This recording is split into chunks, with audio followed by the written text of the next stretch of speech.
How's it going, everybody?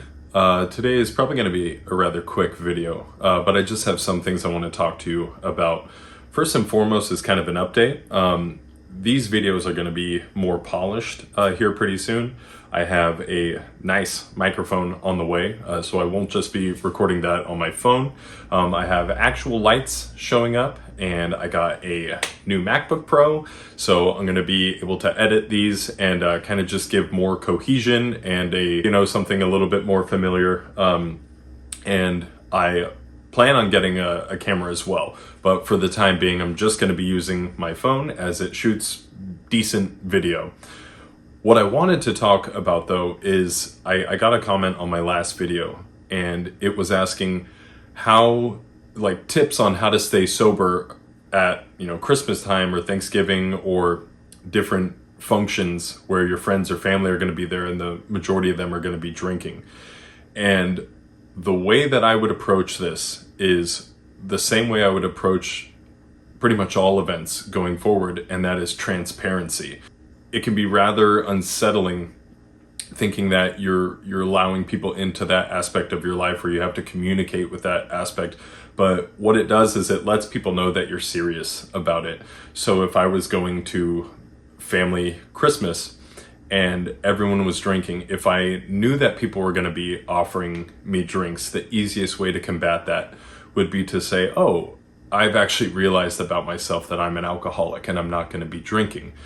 That usually is enough to let people know that this is a significant thing that you're working on and to not offer you any alcohol. And if you're lucky enough, to the contrary, you'll have family members that want to be supportive, and they either won't drink around you, they'll make sure that they're monitoring their levels. But I do understand the kind of unease of being the sole reason why everything around you has to adapt and change. And personally, I didn't like that, nor did I want that as well.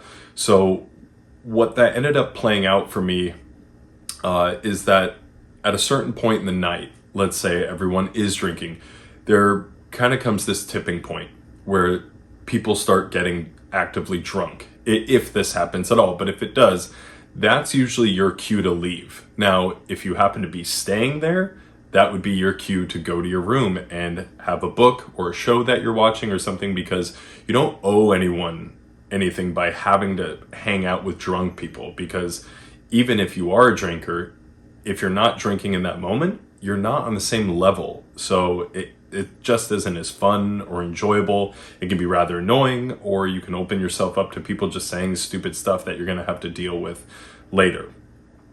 But when you open up about the fact that you are an alcoholic, the honesty is usually rather disarming to people. They almost feel like they've gone through your underwear drawer or something, where you're like, I'm actually an alcoholic, and they're like, oh my God, I'm sorry. But that's where the consistent communication and framing it as a normal topic of conversation comes into play, because the idea is that you want to break down that stigma amongst your friend and family group. You don't want it to seem like this weird taboo thing.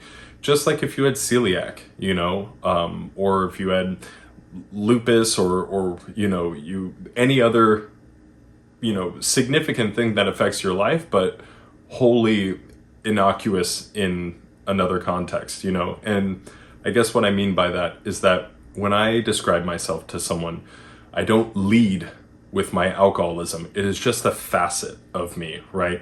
I'm Kyle Sullivan. I'm 6'1", 220 pounds. I'm growing a social media platform. I would like to be a published author. I'm an alcoholic. I'm a carpenter. It's just one of those things that just describes who I am. And for me personally, I didn't want my alcoholism or my sobriety to be an all-encompassing endeavor. I just kind of wanted to get it over with. And I don't mean to say that, tongue-in-cheek, or, I know it's easier said than done, but my whole mental framework behind it was that I wanted to stop drinking and find things that gave my life meaning and move beyond that time in my life. And I wanted to make the drinking small. I wanted it not to be this important role in my life. And for me personally, right, everyone has their own way of approaching this, but for me personally, it was really successful. It allowed me to kind of allow that part of my life to shed off and fall away. And now my new life, my new normal is so normal that I don't struggle with drinkings or cravings, and you end up really getting a fine-tuned system of how to leave and when to leave, or whether or not you should even be in that setting. So when it comes to family, you're probably gonna go there. I would argue though that nobody has any right to you.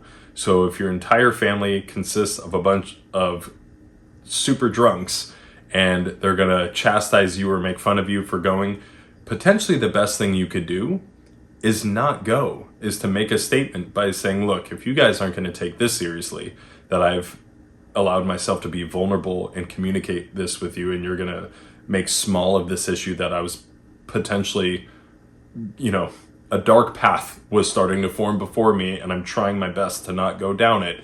If you're gonna make light of that issue, then maybe you guys need some time to think whether or not I'm important enough to be around. Like I talked a little bit about at the beginning of the video, I didn't want to go in and be like, everyone has to stop drinking or stop partying because of me. I would rather change my behavior and how I interact with the world around me, rather than change the world around me to fit my new needs. But transparency is, I think, your best tool, is to just make sure that you're communicating honestly, openly, and effectively. And the vast majority of people, they want to be a good person, and therefore they will try to accommodate the best they can. If you run into someone that either makes fun of the issue, makes light of it, which is the vast minority, but I mean, it can happen. They're doing you the favor of letting you know that you don't really need to worry about their opinion, because they don't care about you. At least in that moment or in that context, they don't give a shit about you. And so you don't need to give a shit about their response towards what you're telling them. I hope this has helped. But like I said at the very beginning of the video, this is kind of just an update on what I have going on here. And as I talked about in the previous video, my sobriety stuff is going to all end up in its own playlist. And I know so many of you that follow me on here only really know me talking about sobriety, but that is going to broaden. But I don't want you to think that I'm just letting sobriety topics go by the wayside, because even though I haven't been making videos and posting about it, I still talk about it in my day-to-day life with a lot of people, and I loosely coach people into sobriety that are in my life. I'm not a doctor or health expert or anything like that, but the human experience, the shared human experience, can be a very powerful thing.